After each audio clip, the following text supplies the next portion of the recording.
Hi സുഹൃത്തുക്കളെ, ഇന്ന് ഉദയപൂരിലെ ലേക്ക് പിച്ചോള കാണാനാണ് എത്തിയിരിക്കുന്നത്. ഈ പിച്ചോള തടാകത്തിലൂടെ ഒരു ബോട്ട് സവാരി എന്തുകൊണ്ടും ഇവിടെ എത്തുന്ന ടൂറിസ്റ്റുകൾക്ക് വളരെയധികം നല്ല ഒരു കണ്ണിന് കുളിർമ നൽകുന്ന ഒരു സവാരിയാണ്. ഇവിടെ ടൂറിസ്റ്റുകൾക്ക് രാജസ്ഥാനി രാജാക്കന്മാരുടെ തലപ്പാവ് ചുറ്റി വസ്ത്രങ്ങൾ അണിയിച്ച് വാളും പിടിപ്പിച്ച് ഫോട്ടോ എടുപ്പിക്കുന്നതിനും മറ്റും ഇവിടെ ഒരു ബിസിനസ് ചെയ്ത് ഉപജീവനം നടത്തുന്ന കുറച്ച് പേരുണ്ട്. അതിലുള്ള ഒരാളെയാണ് ഈ കാണിക്കുന്നത്. നമ്മുടെ സുഹൃത്തുക്കൾക്ക്, എന്നോടൊപ്പം വന്ന സുഹൃത്തുക്കൾക്ക് ഇതുപോലെ ഒന്ന് രാജസ്ഥാൻ രാജാവിൻ്റെ വേഷവിധാനങ്ങൾ അണിയണം എന്നൊരാഗ്രഹം. ഒരാൾക്ക് 500 രൂപ ചാർജ് ചെയ്യും. ഇത് തലപ്പാവ് അണിയിച്ചൊരുക്കുകയാണ്. അതിനുശേഷം അവർ നമ്മളെ ആ ഡ്രസ്സെല്ലാം ഇടിപ്പിച്ച് ഒരു ഫോട്ടോ ഒക്കെ എടുത്ത് അതിൻ്റെ ഫോട്ടോയുടെ കോപ്പി നമുക്ക് തരും. അവർ കണ്ണാടിയിൽ ഇവരെയൊക്കെ ആ തലപ്പാവ് കെട്ടിയത് കാണിച്ചു കൊടുക്കുകയാണ്. അതുപോലെ തന്നെ ഓരോ സ്റ്റൈലിലുള്ള ഈ തലപ്പാവുകൾ അണിയിച്ചൊരുക്കാൻ അതിൽ മുമ്പ് നമ്മളെ ഫോട്ടോ കാണിച്ചു തരും, ഏത് വിധത്തിലാണ് വേണ്ടത് എന്ന്. ഇതെല്ലാം ചുറ്റി ഇവിടെ ലേക്കിലൂടെ സഞ്ചരിക്കാൻ വേണ്ടി ബോട്ടിങ്ങിന് പിച്ചോള മുനിസിപ്പൽ ബോട്ട് റൈഡ് പോയിന്റിലാണ് നമ്മൾ എത്തിയിരിക്കുന്നത്. ഇവിടെ ഒരാൾക്ക് 250 രൂപയാണ് ബോട്ടിങ്ങിന് ചാർജ് ചെയ്യുന്നത്. ഇവിടെ ഈ ലേക്കിലൂടെ നമ്മൾ സഞ്ചരിക്കുമ്പോൾ നമുക്ക് കാണാൻ ലക്ഷറി ഹോട്ടൽസും മറ്റും ധാരാളം, ഈ ലേക്കിന് ചുറ്റും ധാരാളം ലക്ഷറി ഹോട്ടൽസ്. അതുപോലെ രാജസ്ഥാനിലെ ഈ ഉദയ്പൂർ രാജാവിൻ്റെ മേവാർ രാജവംശത്തിലെ ഒരു രാജാവായിരുന്നു ഈ ലേക്ക് പിച്ചോള നിർമ്മിച്ചത്. AD 1362 പാർമർ രജപുത്ര മഹാരാജാവാണ് പിച്ചോള തടാകം നിർമ്മിച്ചിരിക്കുന്നത്. ഒരു മനുഷ്യനിർമ്മിത കൃത്രിമ ഒരു തടാകം കൂടിയാണ് 30 അടി താഴ്ചയുള്ള ഈ പിച്ചോള തടാകം. രാജസ്ഥാനിലെ ഉദയപൂർ നഗരത്തിൻ്റെ ഹൃദയഭാഗത്ത് തന്നെയാണ് ഈ മനുഷ്യനിർമ്മിത പിച്ചോള തടാകം. ഒരു ശുദ്ധജല തടാകം കൂടിയാണ്. ഇവിടെ അടുത്ത് തന്നെയുള്ള പിച്ചോടി ഗ്രാമത്തിൻ്റെ പേരാണ് ഈ തടാകത്തിന്. ഈ തടാകത്തിൽ 4 ദ്വീപുകളുണ്ട്.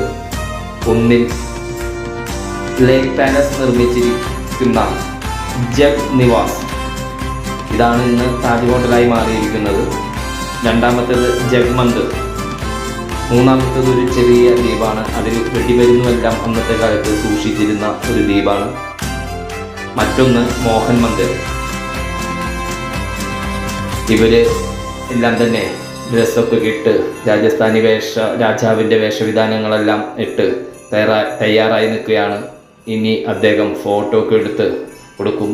ഇങ്ങനെയും ഉപജീവനം നടത്തുന്ന ടൂറിസ്റ്റുകൾ വരുമ്പോൾ അവരുടേതായ ഓരോ ആവശ്യങ്ങൾക്കും ഫോട്ടോ ഒക്കെ ചെയ്ത് ഉപജീവനം നടത്തുന്ന ഒത്തിരി സഹോദരന്മാർ ഈ സൈഡിലെല്ലാം തന്നെയുണ്ട്. ഇവിടെ മറ്റ് ടൂറിസ്റ്റുകളും ഇതുപോലെ ഡ്രസ്സുകളെല്ലാം ഇട്ട് നടക്കുന്നുണ്ട്.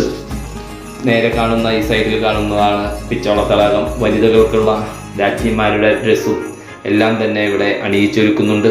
ഇതിലെ കാണാം. അവരെല്ലാം അത് അണിയിച്ചൊരുക്കി നമ്മളെ തടാകക്കരയിലിരുത്തി വിവിധ പോസുകളിൽ നമ്മളെ ഫോട്ടോ എടുപ്പിക്കും.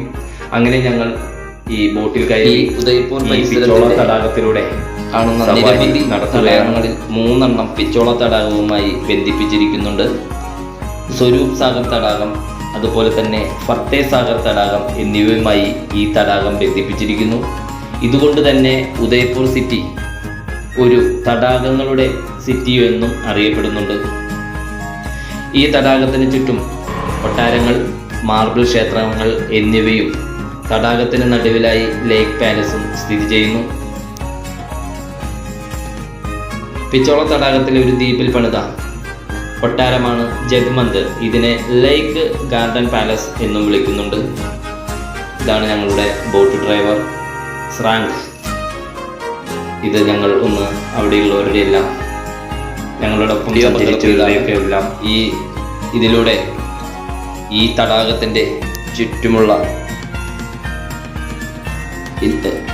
ഈ കാണുന്നതെല്ലാം ഇവിടുത്തെ വലിയ ഹോട്ടലുകളാണ്. താജ് ലേക്ക് പാലസ്, ഈ ഒബ്രോയ്, അതേപോലെ ലീല പാലസ്, അതുപോലെ hotel lake and Udai Vilas, Jagmandir resort, അങ്ങനെ ധാരാളം ഹോട്ടലുകൾ ഇതിൻ്റെ പരിസരത്തെല്ലാം തന്നെയുണ്ട്. അതുപോലെ തന്നെ ഈ ലേക്ക് പാലസിൻ്റെ കിഴക്കൻ തീരത്തായി ഈ ലേക്ക് പാലസ് പിച്ചോള തടാകത്തിൻ്റെ കിഴക്കൻ കരയിലാണ് സിറ്റി പാലസ് സ്ഥിതി ചെയ്യുന്നത്. ഈ നേരെ കാണുന്ന ഈ വൈറ്റ് നിറത്തിൽ കാണുന്നതാണ് ഇന്ന് താജ് ഹെറിറ്റേജ് പാലസ് ആയി മാറിയിരിക്കുന്നത്. നല്ല വൈറ്റ് മാർബിളിൽ പണിതിരിക്കുന്ന 4 ഏക്കറിൽ വിസ്തൃതിയിൽ ഉള്ള ഈ പാലസ് 1743 മഹാറാണ ജഗ് സിംഗ് ഈ പാലസ് നിർമ്മിച്ചിരിക്കുന്നത്. ഇവിടെ ധാരാളം ഇന്ത്യൻ വിദേശ സിനിമകളൊക്കെ ചിത്രീകരിച്ചിരിക്കുന്നു. അതുകൊണ്ട് തന്നെ ഈ ആഡംബര കൊട്ടാരം ലോക ശ്രദ്ധാകേന്ദ്രമായി. ഈ ഹോട്ടലിൽ ധാരാളം രാഷ്ട്രത്തലവന്മാരും ബ്രിട്ടൻ്റെ രാജ്ഞി എലിസബത്ത് രാജ്ഞിയും മുതലായവരെല്ലാം ആതിഥ്യം വഹിച്ചിട്ടുള്ള അതിഥികളായി എത്തിയിട്ടുള്ള ഒരു ഹോട്ടലും കൂടിയാണ്. ഇതിൻ്റെ തീരത്തെല്ലാം തന്നെ ഇങ്ങനെ വലിയ വലിയ ഹോട്ടലുകളും അതുപോലെ ഓൾഡ് ഉദയ്പൂർ സിറ്റിയും എല്ലാം നമുക്ക് നേരിട്ട് കാണാൻ പറ്റും. സന്ധ്യാസമയം ബോട്ടിംഗ് തിരഞ്ഞെടുക്കുന്നതാണ് എന്തുകൊണ്ടും നല്ലത്. സൂര്യാസ്തമയവും കാണാം. തടാകത്തിനുള്ള ചുറ്റുമുള്ള ഹോട്ടലുകളുടെയും പട്ടണത്തിൻ്റെയും രാത്രികാല ദൃശ്യവും ലൈറ്റിംഗ് ഭംഗിയൊക്കെ കാണാനാവും. 2024 നവംബറിൽ Leela palace hotel and resorts Pichola തടാകത്തിൻ്റെ മനോഹര തീരത്ത് ആർക്ക് ബൈ ദ ലീല എന്ന ആധുനിക ആഡംബര വില്ലകൾ പണിതു. ഈ വില്ലകൾ ആഡംബരവും ഇന്ത്യൻ പൈതൃകവും ചേർന്ന ഒരു അനുഭവം നൽകുന്ന ഇത് പോലുള്ള ഒത്തിരി നിർമ്മിതികളും ഈ പിച്ചോള തടാകത്തിനും ചുറ്റുമുണ്ട്. ഈ ഹോട്ടലുകളും എല്ലാം ചേർന്ന് ഉദയ്പൂരിനെ ഒരു ആഗോള ആഡംബര വിനോദ കേന്ദ്രമായി ഉയർത്തുകയും ചെയ്യുന്നു. ഇതെല്ലാം കണ്ട് ഞങ്ങൾ ഈ ബോട്ട് സവാരി നടത്തുകയാണ്. ഈ ബോട്ട് ഡ്രൈവർക്ക് ഈ ബിൽഡിങ്ങുകളിലെ കുറച്ചടുത്തേ കൂടിയെല്ലാം വേണമെങ്കിൽ കൊണ്ടുപോകാം, പക്ഷെ അവരത് ചെയ്യുന്നില്ല. ഇവർക്കെല്ലാം തന്നെ ഈ ഹോട്ടലുകൾക്കും ഈ ഹെറിറ്റേജ് ഹോട്ടൽക്കാർക്ക് തന്നെ സെപ്പറേറ്റ് ബോട്ടിങ്ങിനുള്ള ഏരിയ ഉണ്ട്. ആ ഏരിയയിൽ ഒരു ബോട്ട് യാത്ര കൂടിയാണ്. കോഴിക്കോട് നിന്നുള്ള നിവാസികളാണ്. കോഴിക്കോട് നിന്നുള്ളവരാണ്. നടക്കാവൂ അല്ലേ? പേരെന്താ? ആദി.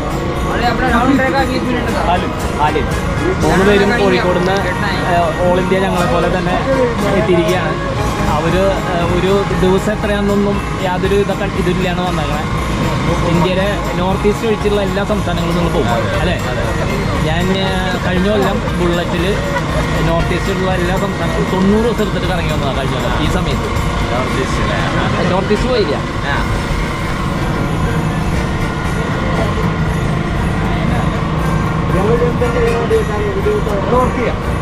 ഞാൻ പോകാം.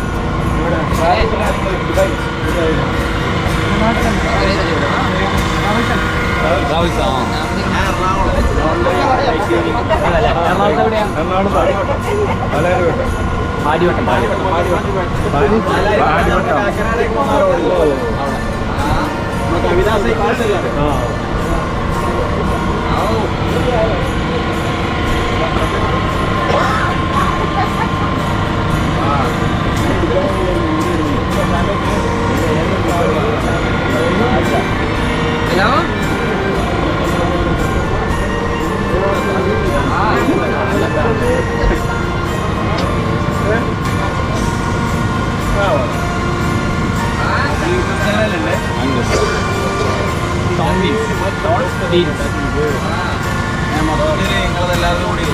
അല്ല, ഞാൻ തന്നെയുള്ളതാണ്.